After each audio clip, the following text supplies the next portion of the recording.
I'm Sebastian. So இன்றைக்கி தான் நான் ஃபஸ்ட்டு வீடியோ என்னோடய மோட்டோ vlogging வீடியோ எடுக்க போகிறேன். நான் வந்து ரொம்ப எக்ஸைட்டடாக இருக்கேன் உங்கள் கூட இந்த ஜேர்னியை ஸ்டார்ட் பண்ணுறதுக்கு.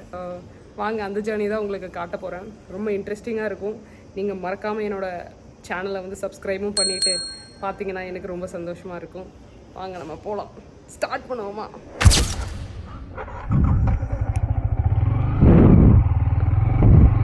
ஹலோ காய்ஸ், ரொம்ப நேரமாக என் கேமராவும் என் மைக்கு தொல்லை பண்ணிகிட்டே இருந்துச்சு. So now in all operations கரெக்டாக ஒர்க் ஆக ஆரம்பிச்சிருச்சு. ஸோ நம்ம ப்ராப்பராக மோட்டோ vlogging பண்ணியே இறங்குவோம், சரியா? ஸோ ஆல்ரெடி மணி வந்து 4:30 ஆயிடுச்சு. நான் இருட்டுக்குள்ளே இறங்கினேன்னா கொஞ்சம் நல்லது. போய் வீட்டுக்கு போய் நல்லா ரெஸ்ட் எடுத்துகிட்டு அப்புறம் அடுத்த நாள் ட்ரிப்பு கிளம்பணும். அதுக்கு முன்னாடி இந்த நாள் ட்ரிப்பை நான் என்ஜாய் பண்ணாமலாம் போக மாட்டேன், கன்ஃபார்மாக என்ஜாய் பண்ணுவேன். பார்த்தீங்களா ரோடெல்லாம் எவ்வளோ சூப்பராக இருக்குன்னு சொல்லிட்டு. உண்மையாக சொன்னால் கோத்தகிரி ரோடு ஊட்டி ரோடை விட நல்லா தான் இருக்குது. பீஸ்ஃபுல்லாக இருக்குது. ரோட்டில் யாருமே இல்லை, எல்லாருமே அவங்க வேலையை பார்த்துட்டு போயிட்டுருக்காங்க. ஸோ அது கொஞ்சம் நல்லா இருக்குது. ஸோ இதுதான் என் ஃப்ரெண்டு ஊர் பேர் சக்கத்தா. ஸோ இங்கே தான் நான் வந்தேன். அவன்கிட்டேருந்து கேமரா வாங்குறதுக்கு வேண்டி வந்தேன் இவ்வளோ தூரம். அப்படியே அவன் கேமரா மட்டும் வாங்க.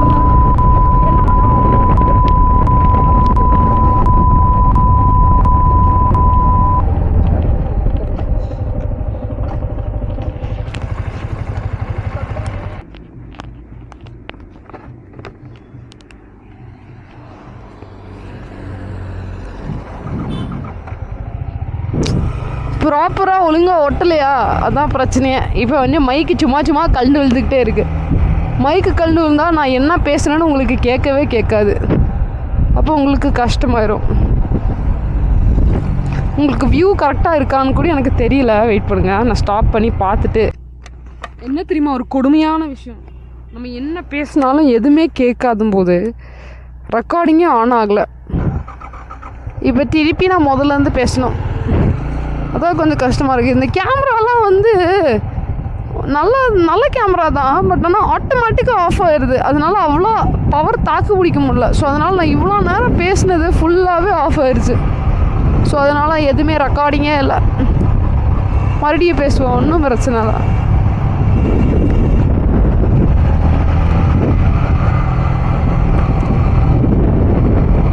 நிறையா வண்டி வருது.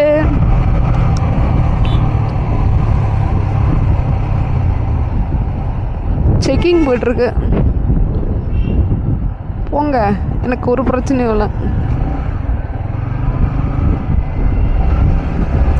மெதுவாக வண்டி ஓட்டிங்க இந்த மாதிரி ரோட்லாம், ஒரு பிரச்சனையும் இல்லை. யாராச்சும் ஓவர்டேக் பண்ணுறாங்களா, கண்டிப்பே ஆகாதீங்க, ஓரமாக தள்ளிக்கோங்க. அவங்க ஓவர்டேக் பண்ணிட்டு போட்டும். நம்மளுக்கு ஏதாச்சும் பிரச்சனை இருக்கா? நம்மளுக்கு பிரச்சனையே கிடையாது. நம்ம வந்து நேச்சர் என்ஜாய் பண்ணி வந்திருக்கோம். அந்த என்ஜாய்மெண்ட்டை நம்ம பண்ணிட்டு போவோம். நம்ம ரேஷ் டிரைவிங் பண்ணி நம்மளுக்கு ஒன்றுமே கிடைக்க போகிறது கிடையாது.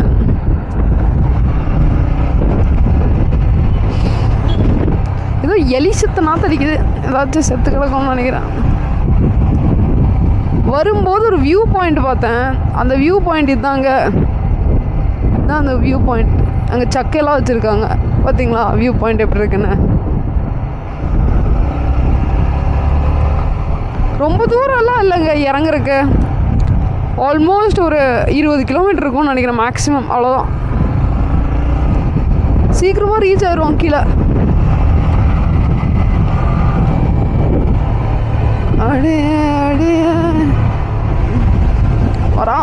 வராங்க பாருங்க, நிறைய வண்டி வருது.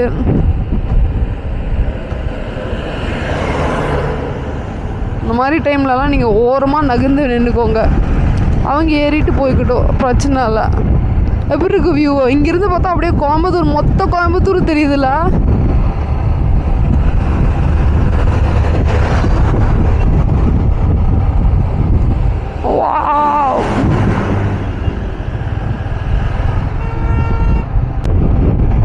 அப்பப்போ ஸ்டாப் பண்ணி ஸ்டார்ட் பண்ணுவோம் ரெக்கார்டிங்கை. ஏன்னா அப்போ தான் தெரியும் இது ஸ்டாப் ஆயிருந்துச்சா இல்லை இத்தனை நேரம் தனியாக பேசிகிட்டு இருந்தனா அப்படின்னு சொல்லிட்டு.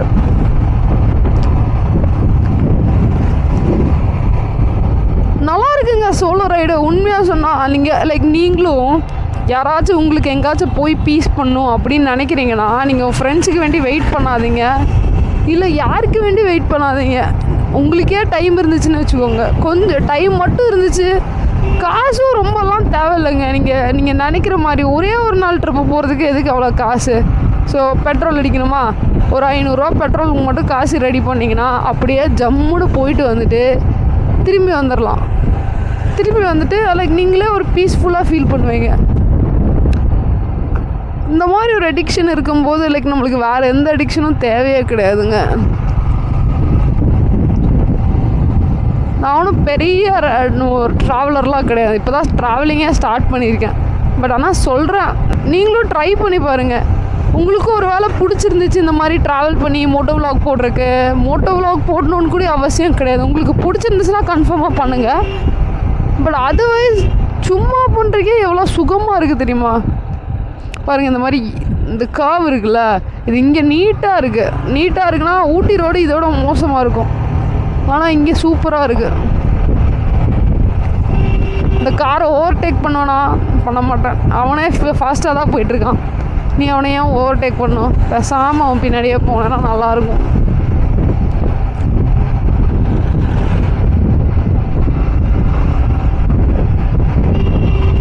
நீங்கள் எனக்கு கமெண்ட்டில் சொல்லுங்கள் சரியா? 1 டே ட்ரிப்பை கோயம்புத்தூர் டு ஏதாச்சும் பிளேஸ் போய் கவர் பண்ணிட்டு வர முடியும்னா நீங்கள் எனக்கு சொல்லுங்கள். ஒரு மேக்ஸிமம் மேபி ஒரு 300 to 350 kilometres up and down, இல்லை 400 கிலோமீட்டர்ஸ் அப் அண்ட் டவுன் இருக்கிற பிளேஸ் சஜஸ்ட் பண்ணுங்கள் சரியா? நான் போய் செக் பண்ணி பார்க்குறேன். எனக்கும் நிறைய பிளான்ஸ் இருக்குது, நிறைய இடத்துல நான் போய் ட்ரை பார்க்கணும், ட்ராவல் பண்ணிட்டு வரணும்னு இருக்கேன். ஸோ நீங்களும் ஏதாச்சும் ஒரு பிளேஸ் பார்க்கணுன்னு ஆசைப்பட்டீங்கன்னா நீங்கள் சொல்லுங்கள் என்கிட்ட. சார் கொஞ்சம் ஓரமாக வழி விட்டிங்கன்னா நான் ஏறி போயிடுவேன்.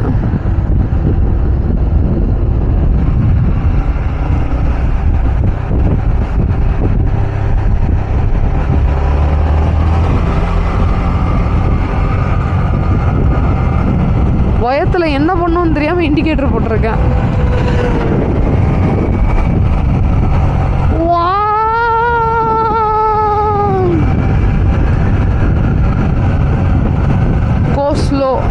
ஸ்லோவாக போகிறேன். இதுக்கு மேலே ஸ்லோவாக எப்படா போகிறது?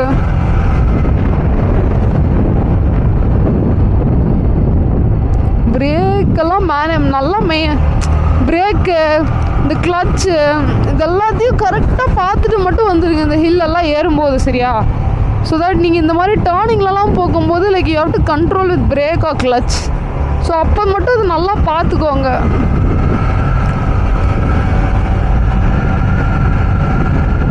ஏன்னா நம்ம செல்லக்குட்டி வண்டி வந்து கரெக்டாக பர்ஃபார்மன்ஸ் பண்ணிடும். ஏன்னா நான் இவன் நான் ட்ரெயின் ஆகிருக்கான்னு தெரில, இவன் நல்லா ட்ரெயின் ஆகிருக்கான். இவன் எனக்கு கீழே போடக்கூடாது அப்படின்னு சொல்லிட்டு பாதுகாப்பாக கூப்பிட்டு போவான்.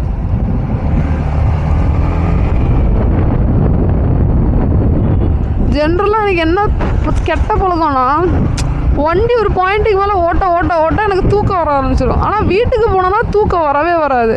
வீட்டுக்கு போனோன்னா நான் ஃபோன் நோண்டிக்கிட்டே இருப்பேன், விளாக் பார்க்குறது அது பார்க்குறதுன்னு. ஆனால் லைக் வண்டி ஓட்டும்போது லைட்டாக அப்படியே சொருகிற மாதிரி இருக்கும். அதுக்கப்புறம் நான் என்ன பண்ணுவேன், நானே ஓரமாக நின்று ஒன்றும் இல்லை செல்லக்குட்டி எந்திரி அப்படின்னு சொல்லிட்டு எந்திரிக்க வச்சு மறுபடியும் வண்டி ஓட்டுவேன்.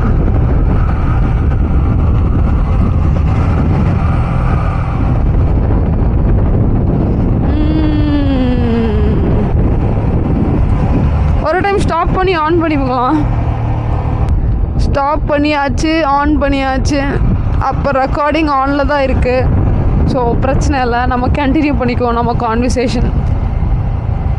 லைக் பிகினர்ஸாக இருக்கீங்கன்னு வச்சுக்கோங்க, நீங்கள் இந்த ரோட்டுக்கு வாங்க. பிகினர்ஸாக லைக் ரொம்ப பெண்டெல்லாம் வேண்டாம், நான் ஹில் ஸ்டேஷன் ஓட்டணும் அப்படின்னு சொன்னீங்கன்னா நீங்கள் இந்த ரோட்டு சூஸ் பண்ணிக்கோங்க.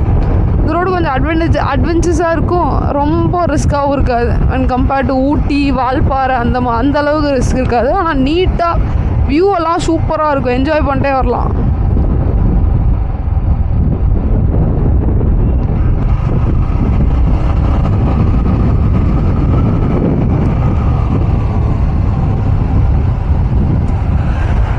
பரு டே போடா ஊர் ரோட்டுக்கு பாருங்க. இவன் ரோட்டில் ஓட்ட மாட்டானாமா, நம்ம ரோட்டில் வந்து ஓட்டுவாங்களாமா. என்ன நினச்சிட்டு இருக்காங்கன்னு தெரியல. நம்மளும் அந்த மாதிரி தான் பண்ணுறோம். பட் ஆனால் சொல்கிறோம் கரெக்டாக நான் வரும்போது இப்படி பண்ணும்போது அது வழியே இல்லைல்ல, ஒரு கேப்பு கூட இல்லை இன்னொரு சைடு போகிறதுக்கு. ஸோ அதனால் லைட்டாக காண்டாகிறேன்.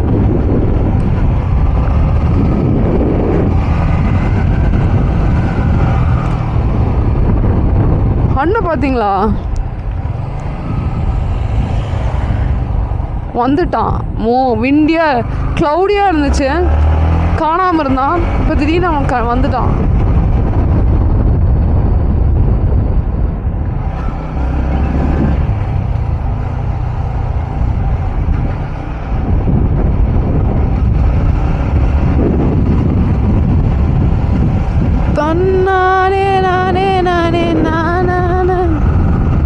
எனக்கு திடீர்னு பயமாக இருக்குது. திடீர்னு ஏதாச்சும் குரங்கு ஏதாச்சும் ஓடி வந்து அவனை இடிச்சிருவானோன்னு எனக்கு ஒரு பதட்டமாக இருக்குது. அப்போலாம் பண்ண மாட்டாங்க. அவனுக்கு உன்னை விட ஜாஸ்தி அறிவு இருக்குது. அந்த மாதிரியெல்லாம் பண்ண மாட்டான். சரிங்க, புரிஞ்சிச்சு. வந்துடுச்சு ஒரு கவு.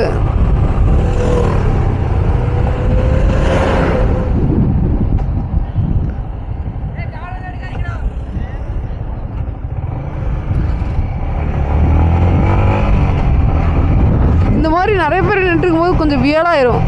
ஏன்னா அவங்க பாட்டுக்கு வேலை தான் பார்த்துட்ருக்காங்கன்னா நம்ம வந்து இந்த கேமராலாம் வச்சுட்டு இருக்கும்போது திடீர்னு நம்மளை கலாய்ச்சிருவாங்களோ அப்படின்னு சொல்லி எனக்கு பதட்டமாக இருக்குது. பட் ஆனால் அவங்க பாட்டுக்கு அவங்க வேலையை தான் பண்ணணும். நம்மளோட ஓவர் திங்கிங் தான் நம்மளோட பாதி விஷயத்த லைஃப்பில் எதுவுமே பண்ண விடாமல் பண்ணிடும். நம்மளோட ஓவர் திங்கிங்கை மட்டும் ஸ்டாப் பண்ணிட்டோன்னு வச்சுக்கோம், வாழ்க்கை அப்படியே அற்புதமாக போகும். இந்த நானோ கார்லாம் அழகாக இருக்குல்ல. உண்மையாக சொன்னால் ஒரு 1 லட்ச ரூபாய்க்கு கார் கிடைக்கிறதெல்லாம் அசால்ட்டான விஷயமா? அந்த மனுஷனோட விஷன் எவ்வளோ பெருசாக இருந்திருக்கும். ஒரு ஃபேமிலியாக 4 பேர் போகும்போது லைக் பைக்கில் போனாலும் கம்ஃபர்டபுளாக இருக்காது. ஆனால் அப்போவே பைக் ரேட்டும் 80,000 60,000 இருந்துச்சு. ஆனால் அப்போது வந்து ஒரு கார் வந்து 1 லட்ச ரூபாய்க்கு கொண்டு வரதெல்லாம் எவ்வளோ பெரிய விஷயம். இப்போ யோசிச்சு பாருங்களேன். அதே மாதிரி தான் இன்னொரு மாடல் காரு டாட்டா இல்லை வேறு ஏதோ ஒன்று விட்டுருக்கு. பட் ஆனால் பீப்புள் ஆர் லவ்விங் தட். ஆனால் அது வாங்கணும்னு ஆசைப்பட்றாங்க. ஆனால் அந்த கார் வந்து ஒரு 4-5 lakhs இருக்கும். இந்த கார் வந்து 1 லட்ச ரூபா. நம்ம எல்லாருமே எப்படி தெரியுமா ஒரு ப்ரெஸ்டேஜ் ப்ராப்ளம் பார்க்குறோம். ஜென்ரலாகவே அதை நானும் பார்க்குறேன். என்னடா இந்த 1 லட்ச ரூபா கார் வாங்கினா எல்லோரும் கலாய்ப்பாங்களே அப்படின்னு சொல்லிட்டு. அவன் கலாய்ச்சா என்ன, நம்ம கம்ஃபர்ட் தான் நம்மளுக்கு முக்கியம்.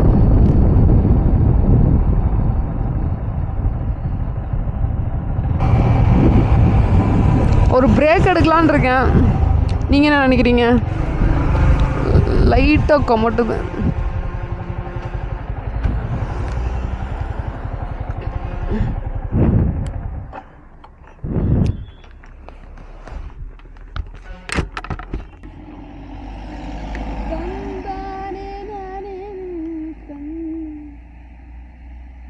லைட்டாக இறங்கி இறங்கி இறங்கி வரும்போது கொமட்ட ஆரம்பிச்சிச்சு, வாந்தி வர மாதிரி இருக்கு. அதனால் ஒரு 2 நிமிஷம் நின்றுட்டு ரெஸ்ட் எடுத்துகிட்டு போவோம். சரியா? இதெல்லாம் எனக்கு கொஞ்சம் பிரச்சனை இருக்குது இந்த மாதிரி மலையெல்லாம் ஏறும்போது. இப்போ தான் நான் வந்து ஃபோன் பார்த்தேன். 8.6 கிலோமீட்டர்ஸ் இங்கேருந்து மேட்டுப்பாளையத்துக்கு. ஸோ 8.6 கிலோமீட்டர்ஸ் கவர் பண்ணுவோம். வாங்க போகலாம். லைட்டாக வாந்தி வர மாதிரி இருந்துச்சுன்னா ஒரு 2 கிலோமீட்டர் நின்று ஓட்டுவோம். நின்று ஓட்ட போகிறோம். சரியா? என்னை மன்னிச்சிடிங்க, எனக்கு இன்டென்சிக் நான். ஸோ அதனால் எங்கேயாச்சும் ஹில் ஸ்டேஷன் ஏறும்போது இந்த மாதிரி எப்போவாச்சும் சிக்காயிரும்.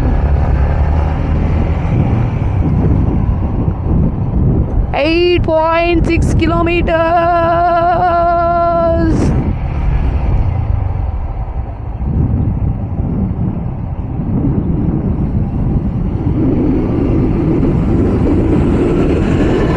இந்த பஸ்ஸுக்காரங்களும் எவ்வளோ நீட்டாக வந்துட்டுருக்காங்க. நம்மளை மாதிரி ஒரு குட்டி வண்டி டேர்ன் பண்ணுறக்கே லைட்டாக முத்தி மோதுற மாதிரி இருக்குது. இந்த பஸ்ஸுக்காரங்க இந்த மாதிரி ரோட்டில் அசால்ட்டாக வண்டி ஓடிட்டுருக்காங்கல்ல, எவ்வளோ த்ரில்லிங்காக இருக்கும் அவங்க எக்ஸ்பீரியன்ஸ் எல்லாம்.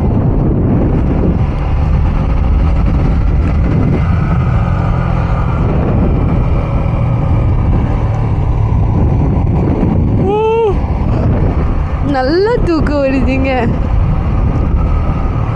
அதுக்குன்னு தூங்கியெல்லாம் விழ மாட்டேன். அது நான் சொன்ன மாதிரி தான், நைட்டு கொஞ்சம் சீக்கிரமாக தூங்கிருக்கணும். உட்காந்து விஜே சிட்டு விலாக்ஸ் பார்ப்பேன். விஜே சிட்டு விலாக்ஸும் டிடிஎஃப் வாசன் மாதிரி மோட்டோ விலாகிங் பண்ணுறக்கு டிடிஎஃப் வாசன் வீடியோஸை எல்லாத்தையும் சேர்த்து மிக்ஸ் பண்ணி பார்த்துட்டு இருந்தேன். அதனால தான் இப்படி ஆச்சு.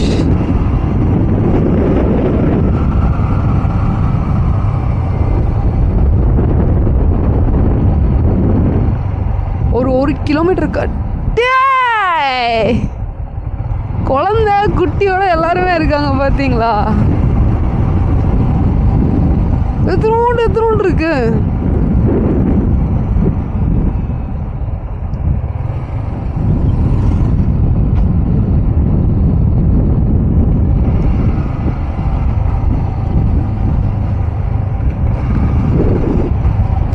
ஏன் தெரியுமா அந்த மாதிரி பியூக்கிங் சென்சேஷன் வருது? ஒன்று நானே நினைக்கிறேன் ஹில் ஸ்டேஷன் எனக்கு செட் ஆக மாட்டேது, அதனால் எனக்கு வாந்தி வருது. சரியா? இன்னொன்று ஏதோ ஒரு ஸ்மெல்லு, ஒரு பாயிண்டில் வந்து உங்களால் ப்ரீத் பண்ண முடியாது. இந்த ஏர் சப்ளை கம்மியாயிரும் ஹில் ஜாஸ்தியாக. ஸோ ஆட்டோமேட்டிக்காக உங்களுக்கே ஒரு நாஷியாஸ் ஃபீலிங் வரும்னு நினைக்கிறேன். ஸோ அதனால தான் எனக்கு அந்த மாதிரி ஆகுதுன்னு நினைக்கிறேன்.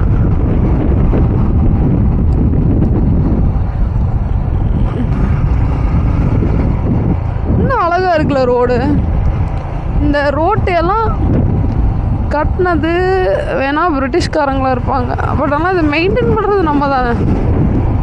ஸோ நீட்டாக தான் மெயின்டைன் பண்ணி வச்சுருக்கானுங்க. ஸோ அதனால் அதுக்கே ஒரு பெரிய பாராட்டு.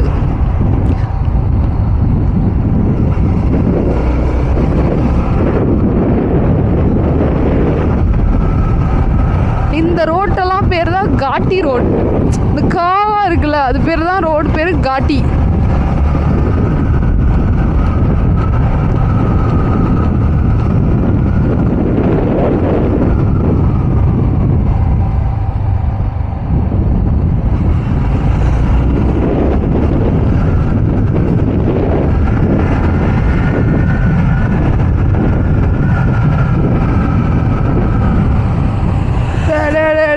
ஏன்டா இப்படி பண்ற?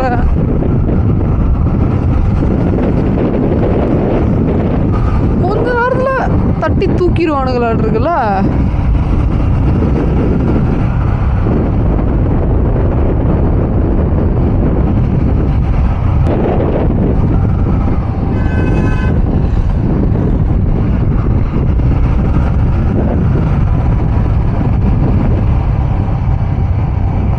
பாருங்க, நம்மள மாதிரியே கேஸாக இருப்பாங்கன்னு நினைக்கிறேன். வாந்தி எடுத்துட்டுருக்கான்.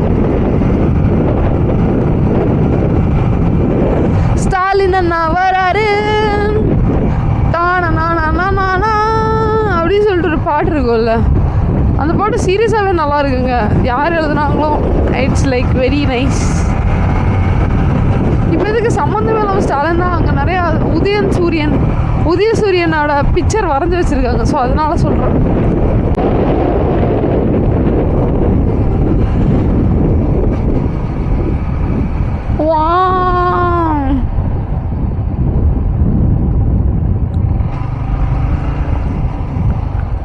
டேய் ஓரமா போங்கடி, அடிபட்டுரும்.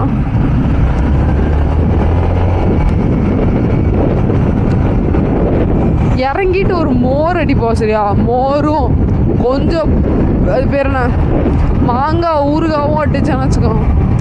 அம்மா ஜம்முன்னு இருக்கும். இப்போதான் என் காது அப்படியே அந்த ஏர்லாக் இருந்துச்சுல, அந்த காதில் இத்தனை நேரம் ஏர்லாக் இருந்துச்சு, இப்போ அப்படியே ரிலீஸ் ஆகுது. எனக்கு சவுண்டு வந்து ஜாஸ்தியாக கேட்குது. இப்போ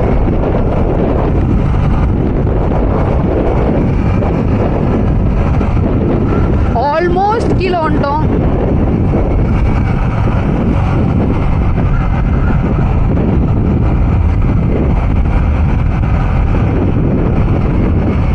ஆனால் பெரிய திறமசாலிங்க தான் அங்கே. வண்டி ஓட்டும் போது இந்த பேசிக்கிட்டே வராங்க பார்த்தீங்களா? எனக்கு பேசுறது ஓகே, பட் ஆனால் என்ன அவங்க அளவுக்கு பேச வர மாட்டேது. மேபி பார்த்து லைக் பேசி பழகிரோன்னு நினைக்கிறேன். இறங்கிட்டோம், வந்துட்டோம். பார்த்தீங்களா மரம்லாம் கீழே இருக்கு.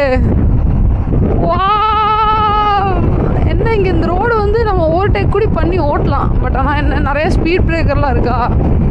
ஸோ திடீர்னு ஜம்ப் ஆகி இந்த கேமராக்கு ஏதாச்சும் ஆயிருமோன்னு ஒரு பயம்தான்.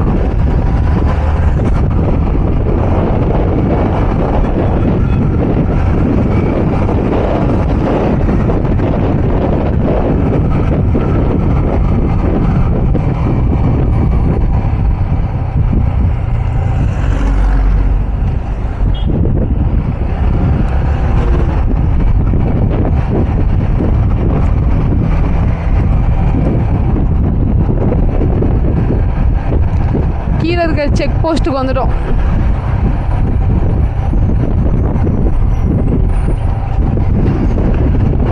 எல்லா வண்டியும் ஓவர்டேக் பண்ணியாச்சு. இன்னைக்கு இது நம்ம ரோடுங்க. பின்னி பெடல் எடுத்துருவோமா? பட்டே கிளப்பு கிளப்பு கிளப்பு.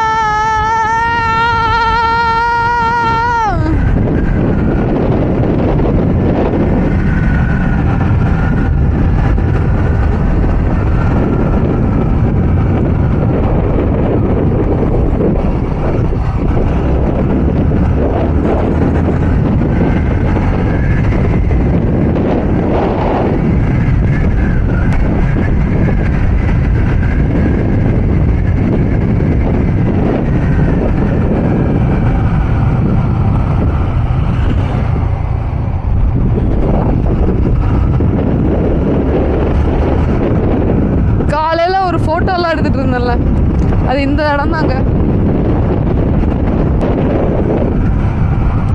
முதல்ல இந்த ரோட்டில் ஸ்பீட் பிரேக்கர் இல்லை. இப்போ வந்து லைக் ரோடு வந்து ரொம்ப ஸ்ட்ரெச்சாக இருக்குமா. ஸோ லைக் ரொம்ப ஃபாஸ்ட்டாக போகக்கூடாதுன்னு சொல்லிட்டு அப்படியே ஸ்பீட் பிரேக்கர் வச்சு பண்ணியிருக்காங்க. இதுதான் அந்த கீழே செக் போஸ்ட். ஃபைனலாக நம்ம ரீச் ஆகிட்டோங்க. மேட்டுப்பாளையம் ரோடு ரீச் ஆக போகிறோம். அங்கேருந்து பார்த்தா போர்டு தெரியுதா, அதுதான் மேட்டுப்பாளையம்.